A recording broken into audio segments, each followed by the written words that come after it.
Salut les amis, je vais aller droit au but aujourd'hui. Nous avons un invité exceptionnel pour cette vidéo. Il s'agit de Lilian Thuram, tu l'as vu dans le titre. C'est un invité d'honneur. J'ai été vraiment très heureux de pouvoir échanger avec lui pendant plus de 40 minutes. Lilian nous parle entre autres de sa fondation et de son livre La pensée blanche. Il nous explique comment il voit le sujet du racisme en France et ailleurs. Et il va très loin dans le sujet, donc j'ai appris plein de choses et j'ai trouvé cet échange très intéressant. Installe-toi confortablement, reste bien jusqu'au bout. Si c'est trop long pour toi, découpe cette vidéo en plusieurs morceaux. Il est impératif que tu écoutes tout ce que Lilian a partagé avec nous. C'est vraiment beaucoup de valeur sur ce sujet de société qu'est le racisme. Retrouvons tout de suite Lilian pour cette interview.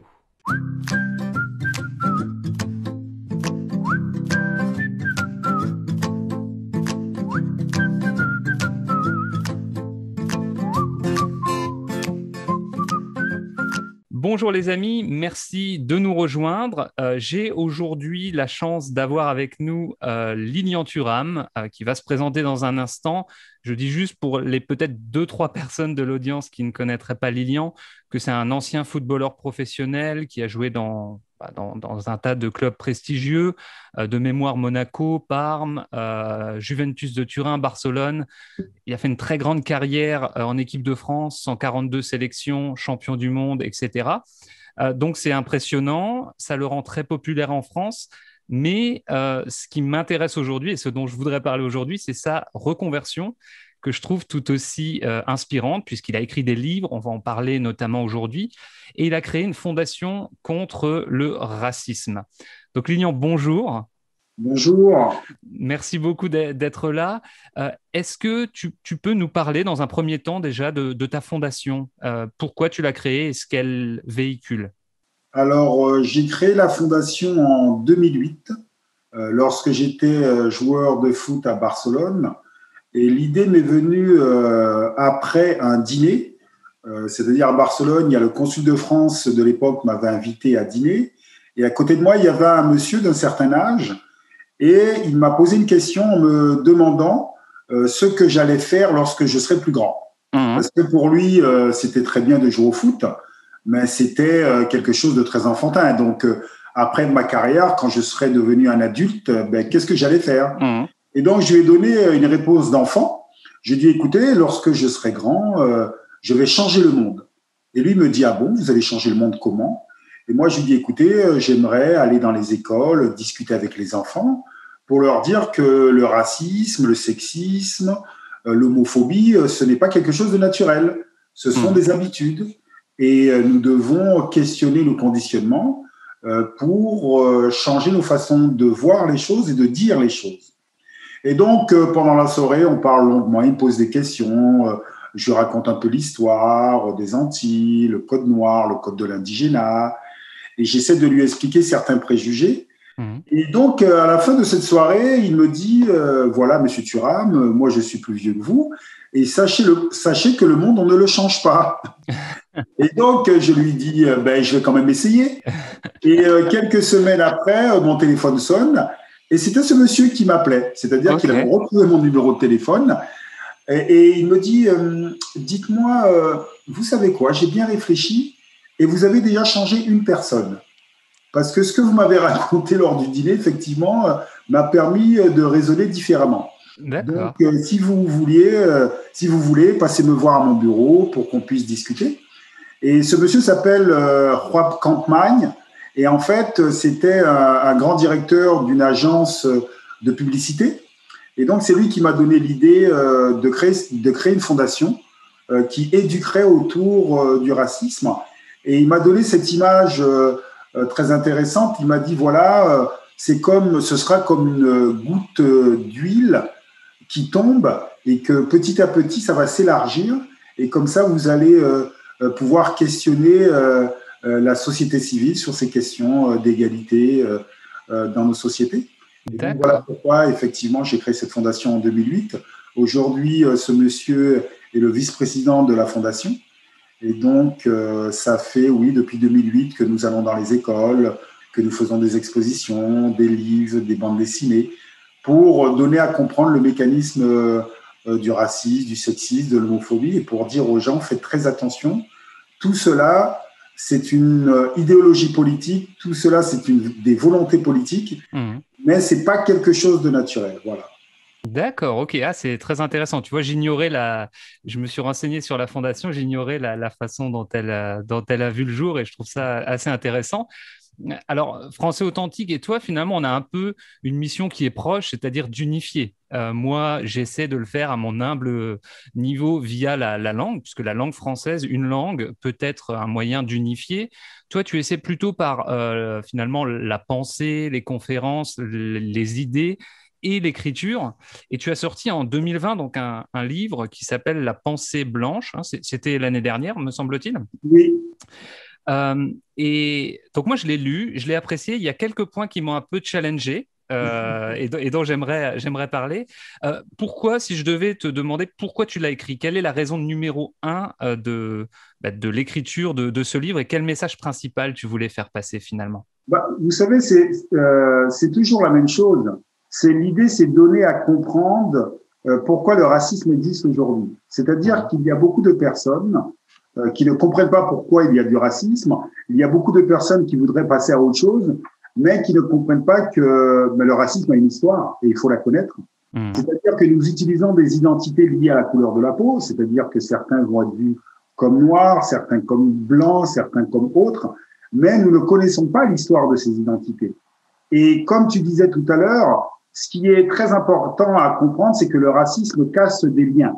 C'est-à-dire qu'il y a des gens qui travaillent pour créer des liens, pour créer des connexions, mais le racisme a été mis en place pour casser ces liens. Et si nous voulons reconstruire ces liens, c'est-à-dire qu'il faut comprendre, encore une fois, ces identités que nous utilisons tous les jours et comprendre que ces identités, ce sont des identités qui nous enferment dans des catégories, mais que ça a été une volonté. Ça a été une volonté de diviser les êtres humains en supposées races et on a hiérarchisé ces races en donnant à comprendre que la race blanche était supérieure. Et donc, pour moi, c'est très important de comprendre l'histoire pour pouvoir la dépasser. Oui, effectivement. Alors, on va revenir à l'histoire après parce que c'est un des deux points qui m'ont vraiment un petit peu fait réfléchir, même s'il y en a plein d'autres. Déjà, moi, je dois avouer être un peu, je le suis de moins en moins, mais être un peu naïf face au sujet du racisme parce que, comme je ne le subis pas, j'ai tendance à pas le voir. On verra aussi. C'est le deuxième point qui m'a chamboulé, tu en parles dans le livre. Mais tu donnes des exemples dans le bouquin, dont un que j'aimerais lire, qui me semble imparable. C'était une étude de Fabien Jobard qui dit que par rapport à un blanc, un noir encourt 3,5 à 11,5 fois plus de risques d'être contrôlé selon les lieux, un maghrébin 1,8 à 14,8 fois plus, etc., etc. Est-ce que c'est ce genre de choses vraiment que toi tu combats? C'est des choses aussi concrètes du quotidien ou tu te focalises plutôt sur l'idéologie globale? Non, mais c'est un tout, c'est encore une fois essayer de faire une photographie des réalités. C'est-à-dire qu'effectivement, les gens qui ne subissent pas le racisme ne peuvent pas vivre le racisme dans leur chair, donc n'ont pas conscience en fait que le racisme existe vraiment. Et donc l'idée, c'est rappeler aux gens en leur disant, écoutez, on va être un peu sérieux. C'est-à-dire qu'il y a beaucoup de gens qui disent qu'ils subissent le racisme dans la société. Donc, ce serait intéressant de les écouter. Voilà. C'est-à-dire, ayez l'honnêteté d'écouter ces personnes. Et s'il y a des centaines, des milliers, des millions de personnes qui disent plus ou moins la même chose, il faut penser que c'est la vérité. Et c'est-à-dire que on a l'impression que parfois, lorsque vous dénoncez le racisme, les gens sont en train de vous dire, non, mais là, vous exagérez quand même. Non, mais ça, c'était avant, mais plus aujourd'hui. Et je veux juste dire qu'il y a des livres qui traitent de ces sujets, il y a des expériences qui traitent de ces sujets, et donc, il faut qu'on puisse s'informer pour qu'on puisse se questionner soi-même sur ses propres préjugés.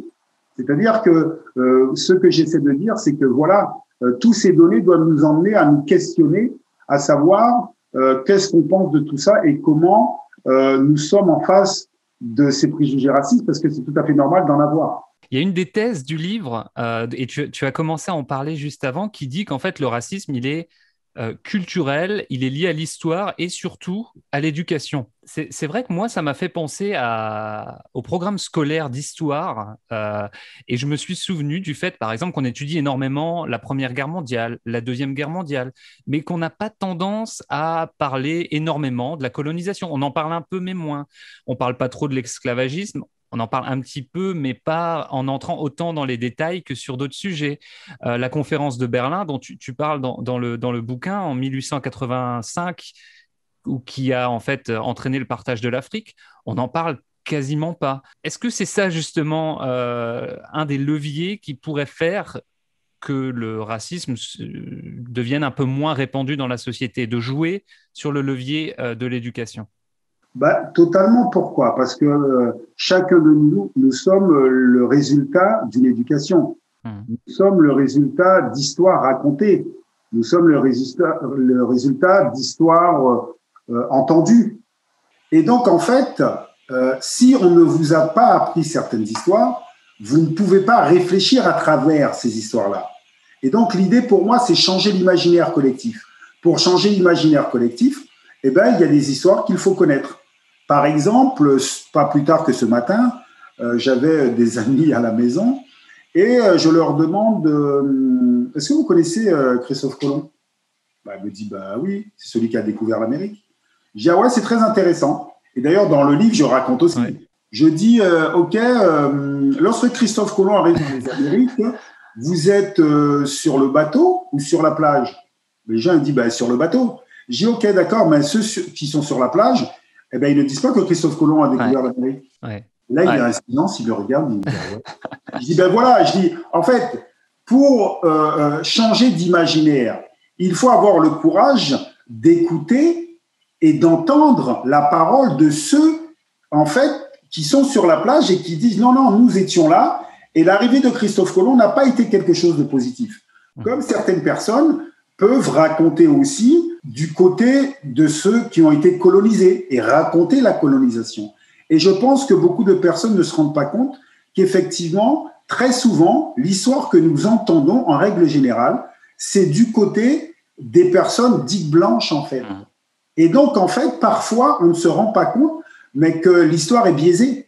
Voilà. Ouais. Et donc, je pense que nous devons sortir de ces histoires selon où on se positionne et regarder l'histoire selon, avant tout, comme un être humain, c'est-à-dire dire que l'esclavage, dire que la colonisation, ce ne sont pas des affrontements entre personnes de couleurs différentes, ce sont tout avant des systèmes économiques. Et tout système économique construit un discours pour légitimer sa violence.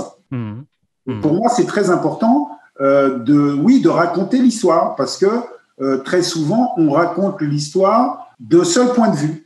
Voilà. Donc, il faut démultiplier les points de vue pour comprendre la complexité des choses. Quand tu dis dans le bouquin, tu l'écris aussi, c'est une chose qu'on dit assez souvent à l'oral, mais l'histoire est écrite par les vainqueurs, en fait. C'est effectivement, il n'y a qu'une histoire qui est présentée, c'est ceux qui avaient les moyens financiers ou militaires à l'époque de pouvoir dominer et la raconter ensuite, en fait. Mais en fait, l'histoire est racontée par surtout ceux qui ont le pouvoir de la communication. Parce que vous savez, de tout temps, il y a toujours des hommes et des femmes qui étaient en désaccord contre les pratiques, que ce soit Christophe Colomb, que ce soit l'esclavage, que ce soit la colonisation. C'est-à-dire, il y a toujours eu des hommes, et peu importe leur couleur de peau d'ailleurs, qui ont toujours dénoncé ces violences. Mais par contre, ils ne maîtrisaient pas la communication. Ils n'avaient pas le pouvoir, même aujourd'hui d'ailleurs. C'est-à-dire qu'aujourd'hui, il y a un discours dominant, mais ce discours est dominant parce que, en règle générale, ceux qui détiennent les moyens de communication mettent en avant une certaine histoire. Donc, c'est pour cela que je dis que, nous devons avoir le courage de regarder d'autres points de vue, et cela peut-être va nous permettre d'être plus intelligents et surtout de ne pas tomber dans le piège du racisme. Ça veut dire le piège de la division, le piège de l'un contre l'autre. Parce qu'en créant ces catégories liées à la couleur de la peau, c'est avant tout justement pour casser des liens, et nous devons reconstruire ces liens tout simplement pour mettre au cœur du projet politique les solidarités. Voilà. Je pense que les solidarités, c'est la chose la plus importante. C'est-à-dire que ce que tu essaies de faire en mettant sur les ondes la langue française, c'est aussi un espace de solidarité autour d'une langue. Ça, c'est très important. Tout à fait. Et tu dis, il y a un autre point du bouquin que je me suis noté parce que ça fait bien le lien, je trouve, entre l'aspect historique, puisqu'au début, tu parles pas mal de l'histoire dans le bouquin, et la transition par rapport à la période actuelle. Et il y a un petit extrait quand tu dis « Le racisme d'État n'existe plus ». Mais le fait qu'il ait existé pendant plus de 250 ans en France, par exemple, est à l'origine de ce que nous vivons aujourd'hui. Et du coup, en fait, ça, je pense qu'on le résume aussi dans le slogan ou le leitmotiv de ta fondation qui est « On ne naît pas raciste, on le devient ». Comment il est venu ce slogan? Est-ce que c'est un truc qui est venu tout de suite quand tu as créé la fondation ou c'est venu avec le temps à force de discuter avec des gens? Non, mais en fait, l'idée « on ne n'est pas raciste, on le devient », c'est comme « on ne n'est pas blanc, on le devient », qui est le sous-titre du livre. Oui. Je dirais que c'est de Simone de Beauvoir. On n'est pas femme, on le devient. Oui. C'est-à-dire que nous sommes, encore une fois, le fruit d'une éducation et nous devons prendre conscience de cela. C'est-à-dire qu'on grandit et nous sommes conditionnés à reproduire des schémas dans nos familles, dans nos pays, dans notre environnement. Et donc, parfois, très souvent, on pense pour acquis quelque chose qui a été communiqué petit à petit. Et parfois, on ne le re-questionne plus. Et donc, pour moi, c'est vraiment très important, oui, à travers l'éducation, de comprendre qu'il y a une continuité. C'est-à-dire que pourquoi aujourd'hui, on peut dire tout simplement qu'il y a un racisme systémique. Pourquoi? Parce que au début de l'entretien, tu m'as bien rappelé le fait que selon ta couleur de peau, tu seras plus ou moins contrôlé. Bah, c'est du racisme. Si jamais la police n'a pas le même comportement avec tout le monde et n'a pas le même comportement parce que vous avez une couleur différente, bah, ça s'appelle du racisme. Oui. Tout simplement. OK. Mais pourquoi c'est un racisme systémique? Parce qu'aujourd'hui, il n'y a pas de loi qui dit aux policiers « vous allez contrôler plus souvent certaines personnes ». Non, il n'y a pas de loi. Mais il y a des habitudes. Et à preuve du contraire, lorsqu'on parle de la police, ben là, c'est un corps d'État. Oui. C'est l'État. Je veux dire, ce n'est pas des individus qui s'habillent comme ça et qui vont contrôler les gens. Non, c'est la responsabilité de l'État. Oui. Et si l'État ne met rien en place pour que ça s'arrête, ça veut dire que l'État cautionne quelque part ces choses-là. Donc, si l'État cautionne ces choses-là, donc on peut légitimement dire que nous sommes dans un racisme systémique. Vous savez, encore une fois, il faut bien expliquer à ceux qui nous écoutent que le racisme perdure dans les sociétés parce que les institutions le veulent bien. C'est-à-dire que lorsqu'on parle du racisme en France, il faut connaître le code noir, il faut connaître le code de l'indigénat. Par exemple, en France, la plupart des gens sont persuadés que les lois racistes se trouvaient aux États-Unis, se trouvaient en Afrique du Sud, mais ils n'ont pas conscience qu'en France, il y a eu des lois racistes pendant plus de 250 ans. Et que, par exemple, dans les écoles, jusqu'en 1950, on apprenait qu'il y avait plusieurs races et on apprenait que la race la plus parfaite était la race blanche. Donc, encore une fois, moi, je ne veux pas culpabiliser les gens, je veux juste faire une photographie de l'histoire et de leur dire, voilà, aujourd'hui, nous sommes d'accord, certains disent bon, qu'il n'y a pas de racisme, bon, ils sont une minorité. Mais les gens honnêtes vont reconnaître qu'il y a du racisme. Et moi, ce que je veux leur dire, c'est apprenez l'histoire pour comprendre pourquoi aujourd'hui nous vivons dans la société que nous vivons et que, encore une fois, le racisme, c'est extrêmement violent parce que c'est vraiment une violence existentielle, c'est-à-dire que ça rabaisse les gens, ça violente les gens, ça enferme les gens dans une certaine infériorité. Et donc, c'est juste inviter les gens à sortir d'une certaine neutralité. C'est-à-dire que les gens, ils se disent « moi, j'y suis pour rien ». Ouais. Et en fait, quand vous êtes dans une neutralité, ça veut dire que vous cautionnez le système en état. Et donc, c'est ce que je veux dire aux gens. Nous ne devons pas être dans une neutralité parce que la neutralité, lorsqu'on parle de racisme, de sexisme, d'homophobie, mais ça n'existe pas. Voilà. C'est justement le point que je voulais aborder parce que c'est celui qui m'a le plus clairement chamboulé quand j'ai lu ton livre parce qu'indirectement je me sens visé quand tu dis qu'en fait ceux qui ne regardent pas ou ceux qui ne voient pas, c'est comme s'ils étaient complices en fait. Tu écris quelle est la responsabilité de celui qui ne connaît pas ou pas bien la réalité? Est-il innocent ou bien responsable de ne pas avoir accompli assez d'efforts pour savoir? N'est-il pas de ce fait complice? Donc c'est un peu finalement ce que tu es en train de dire avant. Euh, mais je voulais que tu éclaircisses, puisque dans le livre, c'est quand même sous forme de questions. Est-ce que vraiment, selon toi, la personne qui finalement ne voit pas est complice, ou alors tu peux comprendre que chez certaines personnes, il y a vraiment de la naïveté, en fait? Alors, j'aimerais ne pas répondre parce que je pense que si j'ai mis ça en forme de question, c'est pour que les gens puissent se poser la question. Oui, ça a marché pour oui, moi en tout parce cas. qu'encore une fois, il faut se poser la question, à savoir, est-ce que c'est vraiment vrai que je n'ai pas conscience de vivre dans une société raciste? Est-ce que nous sommes des hommes tous les deux, d'accord? Ok. Est-ce que nous sommes vraiment sincères lorsqu'on dit ah ouais, tu penses qu'il y a du sexisme dans la société? Est-ce que nous sommes vraiment honnêtes? C'est-à-dire que je pense que nous les hommes, nous savons très très bien la relation de domination qui existe dans la société entre les hommes et les femmes. Nous savons très bien, dans un couple, il y a certaines choses qu'on ne fait pas parce qu'on sait que notre femme va le faire. Vous voyez ce que je veux dire? Le rapport qu'on peut avoir avec nos enfants. En fait, je pense que nous devons avoir cette honnêteté de nous questionner. C'est pour ça que j'ai pas envie de répondre à la question. C'est-à-dire chacun de nous devons questionner, d'ouvrir les yeux, parce que très souvent, on entend des problématiques avec la police, on entend des gens qui dénoncent le racisme, le droit au logement, au travail. Donc, je pense que parfois, il est trop facile de ne pas vouloir se confronter à une certaine réalité de la vie.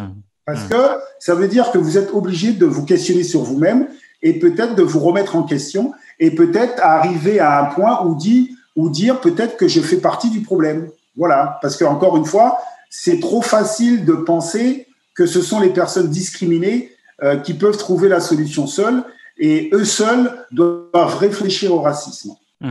Ouais, effectivement. Et le fait, je trouve bien le fait de l'avoir justement formulé comme ça dans le livre parce qu'on sent bien que tu n'as pas cherché à prendre position clairement pour ne pas influencer, mais laisser justement la possibilité aux gens de se poser la question eux-mêmes. Ouais, parce que ça me paraît évident. Ouais. Parce qu'encore une fois, il y a des fois, on évite à soi-même à se poser certaines questions. Parce qu'on a peur des réponses. On a peur de remise en question.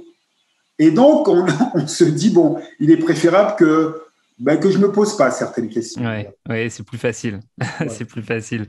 Et du coup, si on bascule vers la phase, quelles sont les solutions, hein, comment faire justement pour résoudre ça? Tu en parles dans le livre, tu fais des propositions, tu as déjà ébauché là quelques réponses. Notamment dans le bouquin, c'est une chose que moi j'ai toujours essayé de faire. Tu recommandes de multiplier les angles de vue, en fait, pour essayer de changer de paradigme. C'est ce que moi, j'ai toujours eu la chance de pouvoir faire parce que j'ai travaillé avec des gens de différentes nationalités. J'étais confronté à différentes cultures. Mon assistant, par exemple, vit au Burkina Faso. Donc, si moi, j'arrive avec ma façon de voir les choses et que j'essaie de lui imposer, ça ne va pas marcher et vice-versa. Donc, j'ai toujours eu l'habitude d'avoir ces différentes visions. J'ai une société au Maroc, c'est pareil. Si j'y vais avec ma façon de voir les choses, ça ne marchera pas. Il faut que chacun, en fait, puisse s'adapter aux autres. Comment, toi, justement, tu vois ça? En plus, toi qui as énormément voyagé, qu'est-ce que tu conseillerais aux gens de faire pour s'ouvrir sur les différentes cultures? Moi, je dirais que la première des choses, avant de s'ouvrir sur d'autres cultures, c'est peut-être comprendre que chacun de nous sommes dans des cases.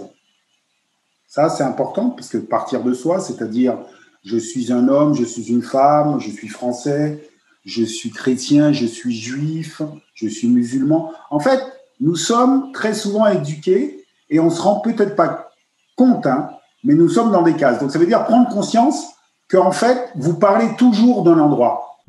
Vous parlez de quelque part. Donc, ça veut dire, si vous prenez conscience que vous parlez de quelque part, ça veut dire que vous pouvez prendre conscience aussi que l'autre parle d'autre part. Et donc, ça veut dire que si il faut avoir compréhension, ça veut dire qu'il faut créer le lien. Il faut créer la discussion. Et il faut aussi avoir cette capacité de se mettre aussi à la place de l'autre. Et je pense que c'est comme ça qu'on peut grandir. Et à partir du moment où vous finissez par comprendre cela, je pense que vous comprenez que nous sommes des êtres humains avant tout et chacun de nous, nous sommes uniques. Nous sommes uniques, chacun de nous, nous sommes uniques.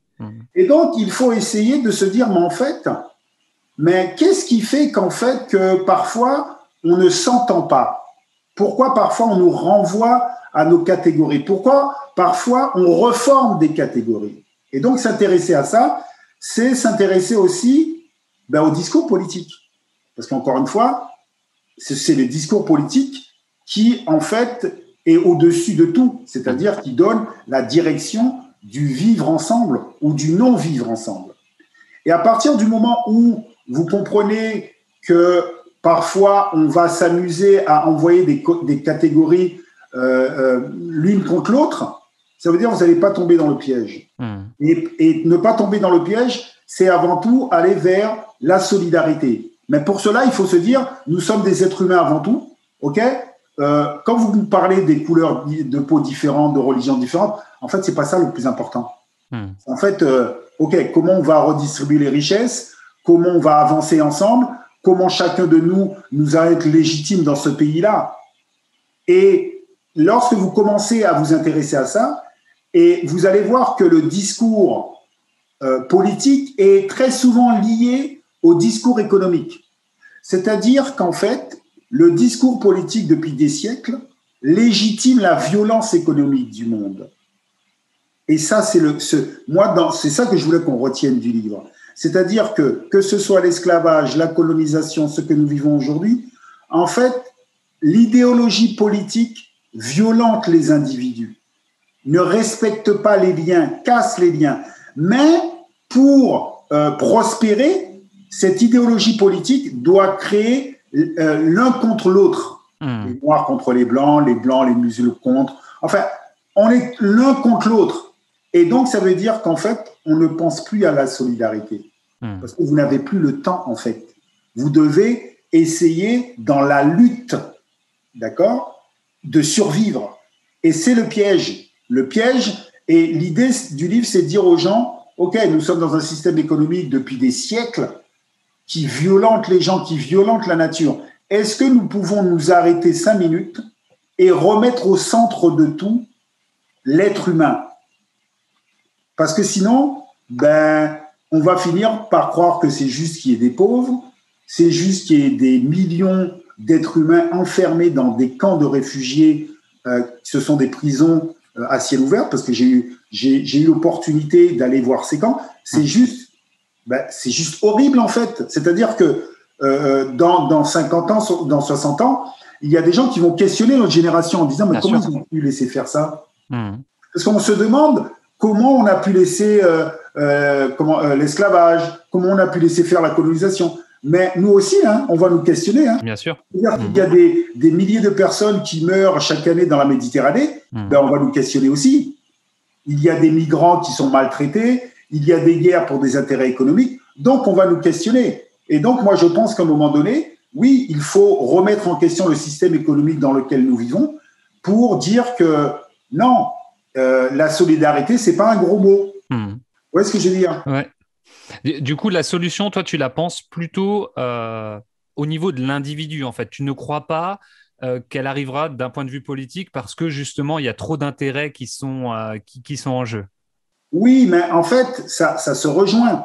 Ça veut dire la prise de conscience individuelle nous emmène à aller dans une direction politique. S'il n'y a pas une prise de conscience individuelle, on va toujours se faire leurrer par le discours. Pendant des siècles, on a expliqué qu'il y avait des hommes, des femmes, des enfants qui étaient inférieurs et c'était normal qu'on puisse les exploiter. Ça n'a pas duré 2 ans, 3 ans, ça n'a pas duré un siècle. Donc, ça veut dire que le discours, il faut pouvoir l'analyser et la rejeter, parce que vous finissez par croire que c'est vrai. Et donc, ça veut dire qu'individuellement, nous devons être éduqués et nous devons nous éduquer à décortiquer les discours politiques et des discours économiques pour pouvoir rejeter ces discours-là. Sachant qu'en règle générale, c'est très, très, très difficile, parce qu'en règle générale, ceux qui ont la capacité de créer des discours sont du camp qui défendent que les inégalités, c'est tout à fait naturel. Est-ce que tu penses que d'un niveau politique, aujourd'hui, justement, on devrait faire… Il y a eu un débat aux États-Unis suite aux différents scandales qu'il y a eu en 2020 et bien avant, au niveau justement de donner moins de visibilité à des personnages historiques obscurs. Donc, si on retranscrit ça chez nous, ce serait Colbert, Jules Ferry, etc.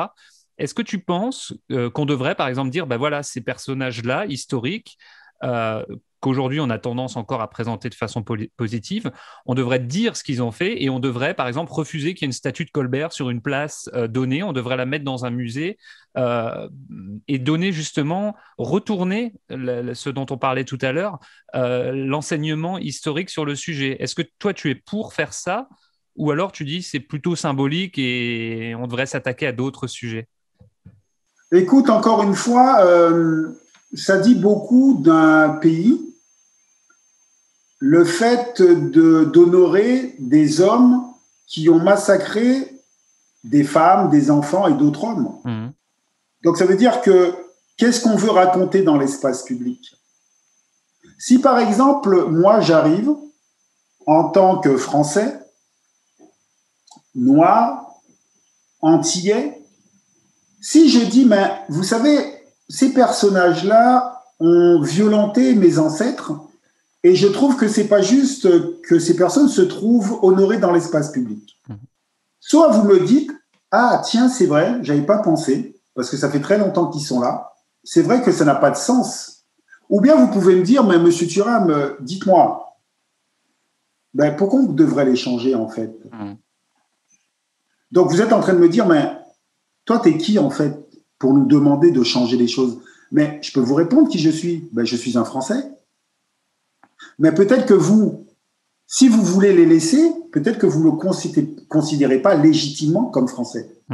Parce que si vous me considérez légitimement comme Français, vous pouvez accepter le fait que je sois heurté et blessé de voir ces personnages-là. Et moi, je reste persuadé que dans l'espace public, il est préférable de présenter des hommes et des femmes qui ont mis en place des choses extrêmement positives en fait pour l'être humain. Mais ça dit beaucoup des gens qui veulent garder dans l'espace public des gens qui ont violenté historiquement des Blancs. Ça veut dire quelque chose. C'est pas anodin. C'est ça l'argument qu'on entend, hein. C'est pour pas oublier. Oui, non, mais pour ne pas oublier, vous savez, vous n'êtes pas obligé d'être dans l'espace public. Voilà, oui, je comprends bien la nuance.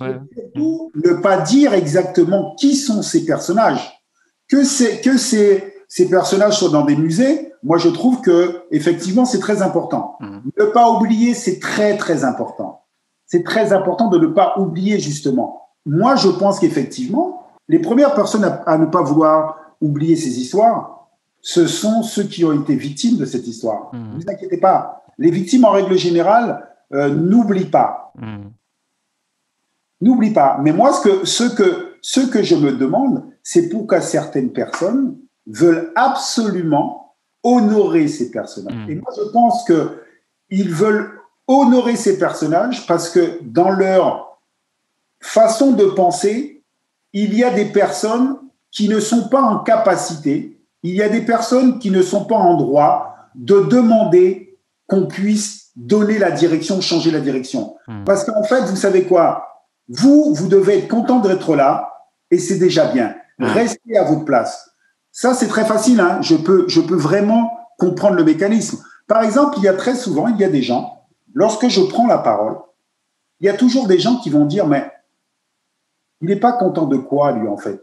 Après tout ce que la France lui a donné, il dit ça. Donc, ça veut dire ce que ça veut dire. Ça veut dire qu'en fait, je ne suis pas totalement français.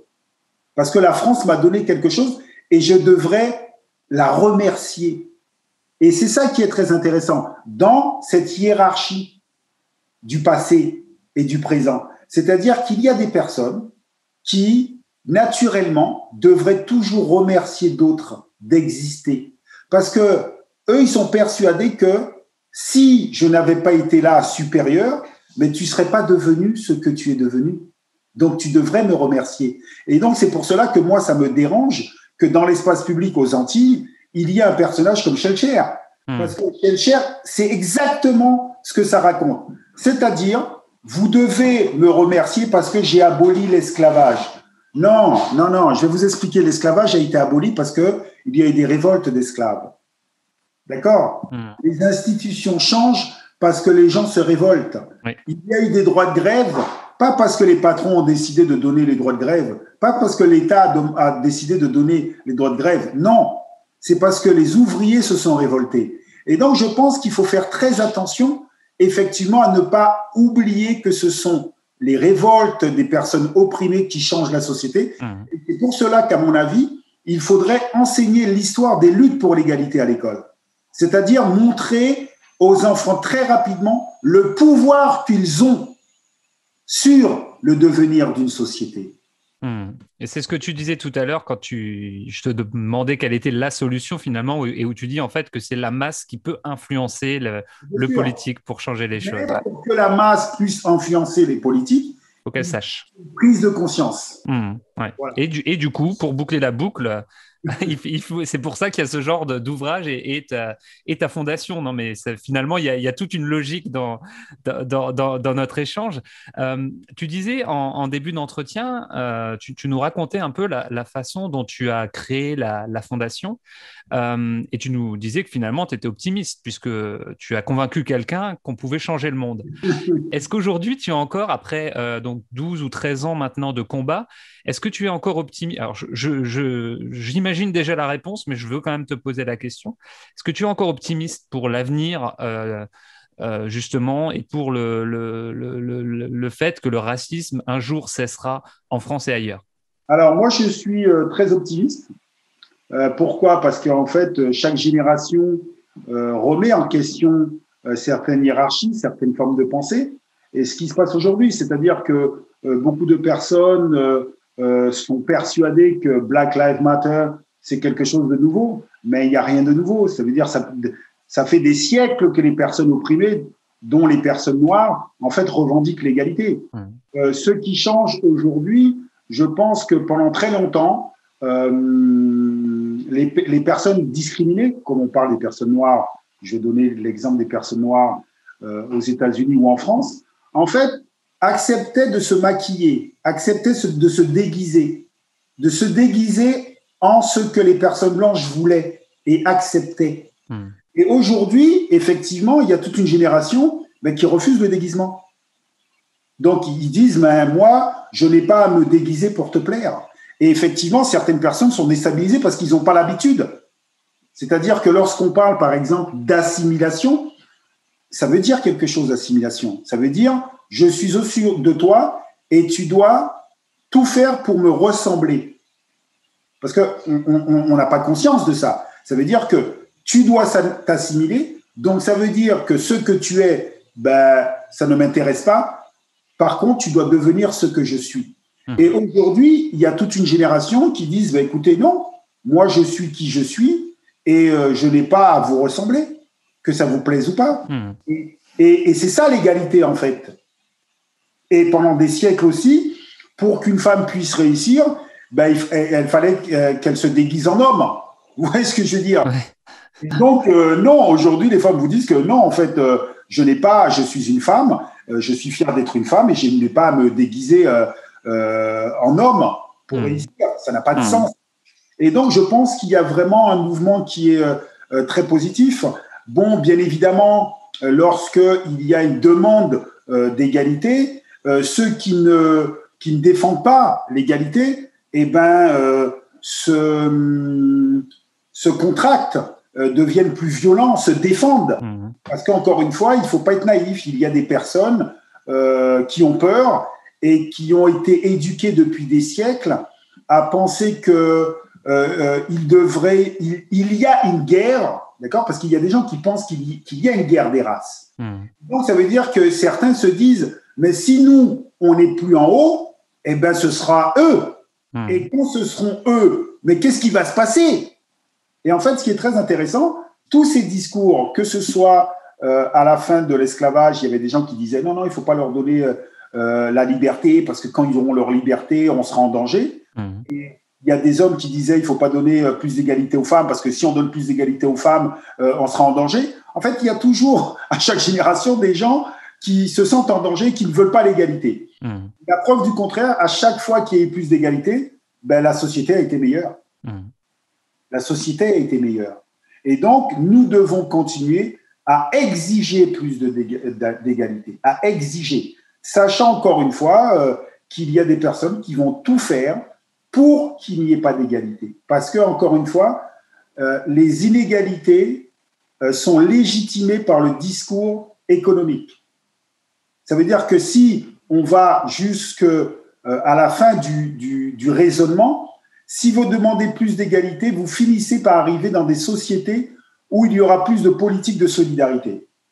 Mais des politiques de plus de solidarité n'intéressent pas tout le monde, notamment ceux qui sont là pour faire de l'argent. Parce qu'encore une fois, si vous êtes en capacité de créer un système esclavagiste rien que pour vous enrichir, ça dit beaucoup. Ouais. Mais tu restes finalement, et je m'attendais à cette réponse, tu restes optimiste parce que tu vois les avancées tout en reconnaissant que ça va être compliqué en fait. Mais c'est très facile de voir les avancées. Par exemple, moi je dis, il suffit de prendre la vie de nos parents. Et chacun peut le faire. C'est-à-dire, moi, mon grand-père est né en 1908, 60 ans après l'abolition de l'esclavage. Moi, je suis né en 1972. Ma mère en 47. 47, il y avait la ségrégation aux États-Unis. 72, il y avait l'apartheid en Afrique du Sud. Mes enfants sont nés en 97 et 2001. Aujourd'hui, il n'y a plus aucun pays où il y a des lois racistes selon la couleur de la peau. Et donc, ça prouve bien que les choses avancent. Mais ce n'est pas parce que les choses avancent qu'il faut s'endormir. Je pense qu'il faut encore une fois accélérer vers l'égalité parce que certaines personnes qui agissent, je dirais, de façon totalement, comment je pourrais dire ça, incroyable. Nous sommes dans une folie en fait, c'est-à-dire que le système économique dans lequel nous sommes, en fait, légitime la violence qu'on peut faire sur les hommes, la violence sur la nature, et elle légitime tellement cette violence-là qu'en fait, qu'on accepte que tout est pollué, qu'il y a de plus en plus d'animaux qui meurent, on légitime le gaspillage. En fait, on légitime des choses qui mettent en danger la survie de l'espèce humaine sur Terre. C'est quand même surréaliste, quand même. Ouais, c'est vrai, et c'est vrai que tout est lié finalement. Oui, non, mais c'est quand même surréaliste. C'est pour ça là, quand je dis que lorsqu'on parle du racisme, en fait, il faut analyser le racisme dans un espace beaucoup plus grand, parce que le racisme, au départ, c'est le fait de casser des liens, ça veut dire entre les êtres humains, pour pouvoir exploiter plus facilement certains. Et donc, en discutant du racisme, nous devons recréer ces liens, et recréer ce lien, c'est le rapport que nous avons, nous, entre êtres humains et aussi notre environnement. Ça, c'est très important à comprendre. Oui, ben, d'ailleurs, tu l'expliques bien aussi dans le livre. C'est vrai que parfois, on ne se pose pas les questions des liaisons qu'il peut y avoir entre des sujets. On a tendance à cloisonner. Les politiques le font d'ailleurs, c'est les premiers à le faire. Le racisme d'un côté, l'économie de l'autre, l'environnement de l'autre, alors qu'en fait, les trois sont intimement liés. Et je pense que c'est une des choses qu'on peut voir dans le bouquin et aussi au cours de l'entretien et des différents exemples que tu as pu donner. En tout cas, Lilian, merci beaucoup. C'était vraiment très instructif. C'était un honneur pour France Authentique de t'avoir parmi nous et pour moi personnellement, vraiment. Ton avis était étayé, argumenté. Pour ceux qui veulent en savoir plus, je mettrai le lien dans la description de la vidéo vers ta fondation et vers ce livre, La pensée blanche, qui est instructif et en plus qui peut faire réfléchir, comme on l'a vu aujourd'hui. Lilian, je te laisse le mot de la fin. Est-ce que tu veux ajouter une dernière chose avant qu'on se quitte? Une dernière chose avant qu'on se quitte, je ne sais pas, je dirais qu'il faut qu'on puisse garder notre âme d'enfant et ne jamais cesser à se poser des questions, c'est-à-dire essayer toujours de comprendre le pourquoi des choses. Voilà. Super, merci beaucoup. Merci à toi et plein de bonnes choses. Ben pareil, merci Lilian. Merci. Et voilà, merci d'être resté jusqu'au bout. Je ne t'avais pas menti, Lilian a apporté énormément de valeur. Je l'en remercie. Dans la description, tu trouveras un lien pour aller visiter sa fondation et pour aller découvrir ce livre, La pensée blanche. Donc fais honneur à Lilian, va cliquer, va jeter un œil et va découvrir ce que Lilian a à raconter pour approfondir un petit peu le message partagé avec toi aujourd'hui. Si tu souhaites que j'invite d'autres personnes sur la chaîne YouTube de Français Authentique, fais-moi le savoir en commentaire. N'hésite pas à nous encourager en laissant un petit j'aime, ça fera plaisir à Lilian et ça me fera plaisir évidemment. Abonne-toi à la chaîne YouTube de Français Authentique et active les notifications pour ne jamais rien manquer. Et moi je te dis à très bientôt pour du nouveau contenu en français authentique. Salut!